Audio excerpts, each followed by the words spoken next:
We've done some segments on where have the jobs gone for the citizens of Detroit.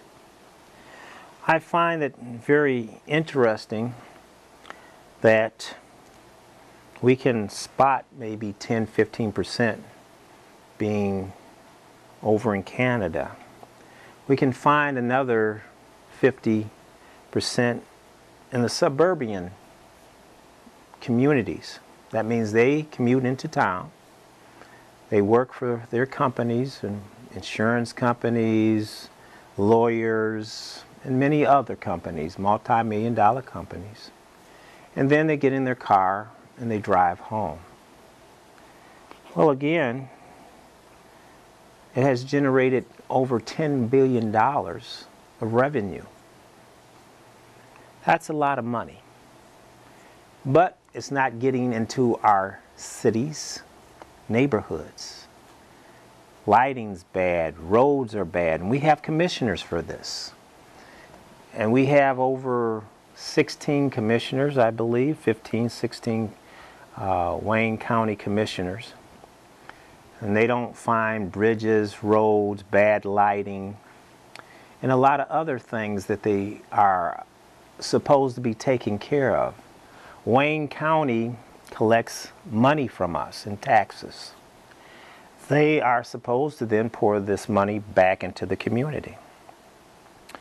And you say, well, why is it only the city of Detroit not getting its fair share?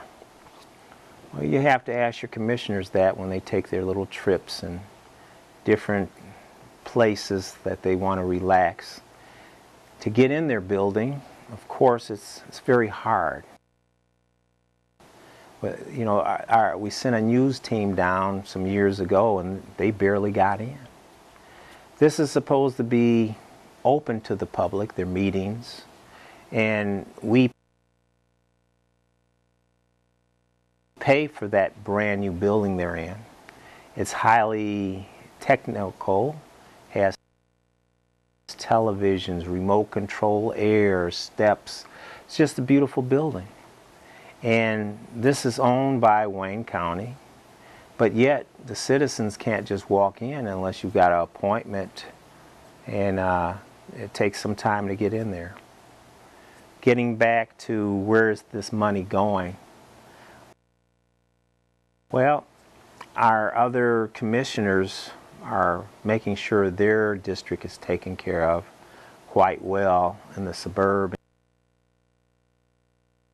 areas and out of Detroit. Taylor, Inkster, Lincoln Park, goes on and on and on. Romulus, it goes on. What do we do? Where do we go? You know, we have no monies that's pumped into Detroit. It looks like our city is under attack. Each block has 10 to 15 empty, abandoned houses that are open. Our government said they were going to tear those down. And they dig up the house and they'll leave a hole in the ground for kids to fall in for over 2 years. You say, hey, that's not good. But how do we get our jobs back? How do we get a fair share?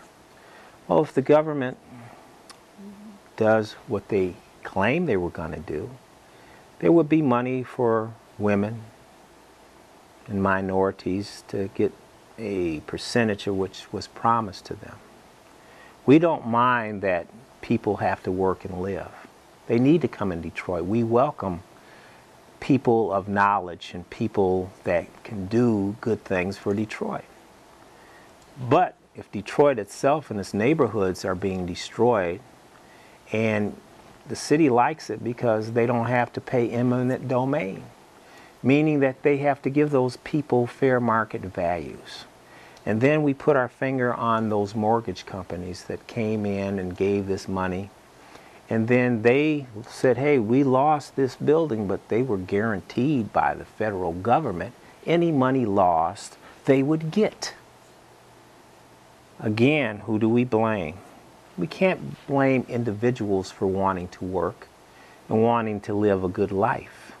And those who are getting it, they don't feel sorry for those who aren't. You know, survival of the fittest is something that has been known for many years. If I can get it and you can't, too bad.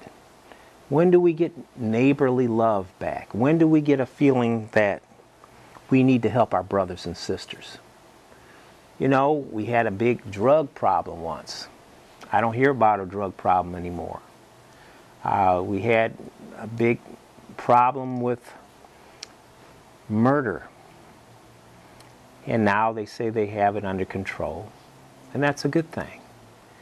We need all resources that we can get to help the city of Detroit. And to help your own self. For once you do something good for a neighbor, you do it for yourself.